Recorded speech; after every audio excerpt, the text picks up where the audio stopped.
ಆಮೇಲೆ ಎಷ್ಟೇ ಏಳು ಬೀಳುಗಳು ಬಂದರೂ ಕೂಡ ಅವ್ರು ಯಾವತ್ತೂ ಧೈರ್ಯವಾಗಿ ಎದುರಿಸಿದ್ರು.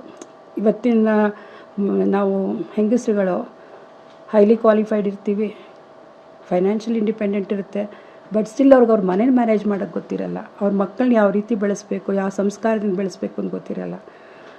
ಏನೋ ಅಂದರೆ ಲಕ್ಸುರಿಗೆ ಮಕ್ಳಿಗೆ ಕೊಟ್ಬಿಟ್ಟು ಅವ್ರಿಗೆ ಬದುಕಿನ ರೀತಿಯೇ ಹೇಳ್ಕೊಡಲ್ಲ. ಆದರೆ ನಮ್ಮಮ್ಮ ತನ್ನಲ್ಲಿ ಇದ್ದಿದ್ದಂಥ ಒಂದು ಇದರಿಂದನೇ ಮಕ್ಕಳಿಗೆ ಯಾವ ರೀತಿ ಒಂದು ಸಂಸ್ಕಾರ ಕಲಿಸ್ಬೇಕು, ಯಾವ್ದು ವಿದ್ಯೆ ಕಲಿಸ್ಬೇಕು, ಮನುಷ್ಯನ ಸಂಬಂಧಗಳನ್ನ ಹೇಗಿರಬೇಕು, ಮನೆಗೆ ಯಾರೇ ಬಂದರೂ ಯಾವ ರೀತಿ ಅವ್ರನ್ನ ಮಾತಾಡಿಸ್ಬೇಕು, ಯಾವ ರೀತಿ ಆಧರಿಸ್ಬೇಕು, ಅವ್ರನ್ನ ನೋಡಿ ನಮಗೆ ಕಲ್ತ್ಕೊಳ್ಳೋಂಗೆ ಒಂದು ಆದರ್ಶವಾಗಿ ಅವಳನ್ನ ನಡೆಸಿದ್ರು ಅವರು. ಒಂದು ಇದನ್ನು ನಿಜವಾಗ್ಲೂ ನಮಗೆ ಎಷ್ಟೋ ಸತಿ ಅನಿಸೋದು, ನಮ್ಮಮ್ಮ ಇಷ್ಟು ಇವತ್ತು ನಮಗೆ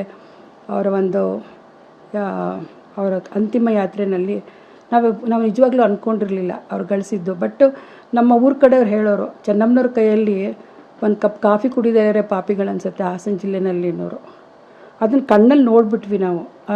ನಮಗೆ ದೇವೇಗೌಡರಿಗಿಂತ ಚೆನ್ನಮ್ಮನವ್ರಿಗೆ ನಾವು ಇದು ಮಾಡ್ತೀವಿ. ಯಾಕೆಂದರೆ ಮನೆಗೆ ದೇವೇಗೌಡರು ಸಿಗದೇ ಇದ್ದರೂ ಹೋದ ತಕ್ಷಣ ಚೆನ್ನಮ್ಮನವರು ಒಂದು ಪ್ರೀತಿಯಿಂದ ಮಾತಾಡಿಸಿ, ಏನಕ್ಕೆ ಬಂದಿದ್ದೀರಾ, ಯಾಕೆ ಬಂದಿದ್ದೀರಾ, ಇಂಥ ಸಮಸ್ಯೆ ಏನಾಯಿತು, ಬಂದಮೇಲೆ ಗೌಡ್ರ ಕಿವಿಗೆ ಹಾಕ್ತೀನಿ, ಒಂದು ಚೀಟಿ ಇಟ್ಬಿಟ್ಟು ಹೋಗಿರಿ ಅಂತ ಕೇಳೋರು. ಊಟ ಮಾಡಿದ್ದೀರಾ, ತಿಂಡಿ ತಿಂದಿದ್ದೀರಾ, ಕೊನೆಗೆ ಊಟ ತಿಂಡಿ ಆಗಿದೆ ಒಂದು ಬಾಳೆಹಣ್ಣಾದರೂ ತೊಗೊಳ್ಳಿ, ಒಂದು ಕಪ್ ಕಾಫಿನಾದರೂ ಕುಡೀರಿ, ಹಾಗೆ ಅಂತ ಅವ್ರು ಕಳಿಸ್ದವರೇ ಇಲ್ಲ ಯಾರನ್ನೂ. ಸೊ ಆ ರೀತಿ ಅವರು ಒಂದು ಯಾವ ರೀತಿಯಲ್ಲಿ ಸಮಾಜದಲ್ಲಿ ಮನೆಯಲ್ಲೇ 4 ಗೋಡೆ ಮಧ್ಯೆ ಇದ್ಕೊಂಡು ಜನಗಳನ್ನು ಪ್ರೀತಿ ವಿಶ್ವಾಸ ಗೆದ್ದಿದ್ದು ನಿಜವಾಗ್ಲೂ ಇವತ್ತು ಅದೊಂದು ನಮಗೆ ಅವರ ಗಳಿಸಿದ್ದ ಪ್ರೀತಿ ಇದ್ರ ಬಗ್ಗೆ ಕಣ್ಣಲ್ಲಿ ನಾವು ನೋಡೋಂಥ ಒಂದು ಇದನ್ನು ನಮಗೆ ಅವಕಾಶ ಆಯಿತು ಅಂತ ಅನಿಸುತ್ತೆ. ಅವರ ಅಂತಿಮ ಒಂದು ಇದರೊಳಗೆ ತೋರಿಸಿದ ಪ್ರೀತಿ ವಿಶ್ವಾಸನ ಜನಗಳಿಟ್ಟಿದ್ದೊಂದು ಇದನ್ನು ನಾವು ಯಾವ ರೀತಿ ಕೃತಜ್ಞತೆ ಹೇಳಬೇಕೋ ಗೊತ್ತಿಲ್ಲ. ಅಂಥ ಒಂದು ಸರಳ ಬದುಕನ್ನು ನಡೆಸಿದ ನಮ್ಮಮ್ಮ. ಆಮೇಲೆ ನಮ್ಮಪ್ಪ ಅಪೋಸಿಷನ್ ಪಾರ್ಟಿ ಲೀಡ್ರ್ ಆಗಿದ್ದಾಗಲೂ ಕೂಡ ಅಷ್ಟೇ, ನಮ್ಮ ಹೊಲದಲ್ಲಿ ನಮ್ಮ ತಂದೆ ಎಲ್ಲಿಂದ ಹೋದ್ರಂತೆ, ನಾವೆಲ್ಲ ಚಿಕ್ಕವರು, ನಾನು 5ನೇ ಕ್ಲಾಸ್ ಹುಡುಗಿ. ಅವಾಗ ಅಪ್ಪ ಅಲ್ಲಿ ಹೋದಾಗ ಹೊಲದಲ್ಲಿ ಹೆಂಗಸರು ಗಂಡಸರೆಲ್ಲ ಕೆಲಸ ಮಾಡ್ತಾಯಿದ್ರಂತೆ, ನಾಟಿ ಮಾಡ್ತಿದ್ದಾರೆ. ಮನೆಗೆ ಹೋಗಿದ್ದಾರೆ, ಅಮ್ಮ ಜಮೀನು ಹತ್ರ ಹೋಗಿದ್ದಾರೆ ಅಂತ ಹೇಳಿದ್ದಾರೆ. ಅಪ್ಪ ಅಲ್ಲಿಗೆ ಹುಡುಕೊಂಡು ಹೋಗಿದ್ದಾರೆ ಅಮ್ಮನ. ಹೋದರೆ ಅಪ್ಪ ಕಾಣಿಸ್ತಿಲ್ಲ ಅಂತ ಹುಡುಕ್ತಿದ್ದಾರಂತೆ, ಎಲ್ಲಿ ಅಂತ ಅಂದ್ಬಿಟ್ಟು. ಆಮೇಲೆ ನಮ್ಮ ಮನೆಯವರಲ್ಲಿ ಕೆಲಸದವ್ರನ್ನ ಕೇಳಿರುತ್ತೆ.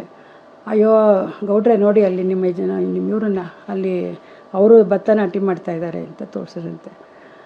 ಅಪ್ಪಂಗೆ ನೋಡ್ಬಿಟ್ಟು ಇದೇನಕ್ಕೆ ಹಿಂಗೆ ಮಾಡ್ತಾ ಇದೆಯಾ ಅಂತ ನಮ್ಮಮ್ಮನ ಕೇಳಿದ್ದಾರೆ. ಏನಾಗಿದೆ, ಯಾಕೆ ಹಿಂಗೆ ಕೆಲಸ ಮಾಡ್ತಿದ್ಯಾ ಅಂದರೆ ನಮ್ಮಮ್ಮ ಹೇಳಿದ್ರು, ನನ್ನ ಜಮೀನಲ್ಲಿ ನಾನು ಕೆಲಸ ಮಾಡೋದ್ರಲ್ಲಿ ಇಂಥ ಅವಮಾನ ಇದೆ. ನಾನು ನಿಂತ್ಕೊಂಡು ಕೆಲಸ ಮಾಡಿದ್ರೆ ಕೆಲಸದವ್ರಿಗೂ ಅವ್ರಿಗೂ ಒಂದು ಮೋಟಿವೇಶನ್ ಬರುತ್ತೆ, ನನ್ನ ಥರನೇ ಕೆಲಸ ಮಾಡ್ತಾರೆ. ಅವಾಗ ನಾನು ಮಾಡು ಅಂತ ಹೇಳ್ಬಿಟ್ಟು ಕೂತ್ಕೊಂಡ್ರೆ ಅವರು ಏನೇನೋ ಬೇಕಾಬಿಟ್ಟು ಕೆಲಸ ಮಾಡ್ಕೊಂಡು ಹೋಗ್ತಾರೆ. ನಾನು ಜೊತೆಗೆ ಸೇರಿಕೊಂಡಾಗ ಅವ್ರಿಗೊಂದು ಹುಮ್ಮಸ್ಸಿನ ನನ್ನ ಜೊತೆ ಕೆಲಸ ಮಾಡ್ತಾರೆ. ನನ್ನ ಜಮೀನಲ್ಲಿ ನಾನು ಕೆಲಸ ಮಾಡೋದ್ರಲ್ಲಿ ನನಗೆಂಥ ಅವಮಾನ ಇದೆ, ನಂಗೆ ಆ ಥರ ಏನೂ ಅವಮಾನ ಇಲ್ಲ ನನಗಿದ್ರೊಳಗೆ ಅಂತ ಹೇಳಿದ್ರಂತ. ಅದು ಹೇಳ್ಕೊಂಡು ಅಪ್ಪ ಅದೇಳು, ನೋಡಮ್ಮ ನಿಮ್ಮಮ್ಮನಿಗೆ ಆ ರೀತಿ ನಾನು ಗಂಡ ಇಂಥದ್ದು ನನ್ನಿದು ಈ ಥರ ನಾನು ಯಾಕೆ ಕೆಲಸ ಮಾಡಬೇಕು ಆ ಭಾವನೆನೇ ಬರಲಿಲ್ಲ. ನಾವು ಚಿಕ್ಕವರಿದ್ದಾಗ ಬಂದಲ್ಲಿ ಊರಿಂದ ಬಂದು ಅದನ್ನು ಹೇಳೋರು. ಅದನ್ನೆಲ್ಲ ನಮಗೆ ಮನಸ್ಸಲ್ಲಿ ಅವರು ಪ್ರತಿ ಒಂದೊಂದು ಅವರು ಬದುಕನ್ನು ನಡೆಸಿದ ರೀತಿ ಇದೆಯಲ್ಲ, ಇವತ್ತಿನ ಕಾಲದಲ್ಲಿ ಅಂಥ ಮಹಿಳೆ ನೋಡೋದು ಕಷ್ಟ ಅಂತ ಅನಿಸುತ್ತೆ.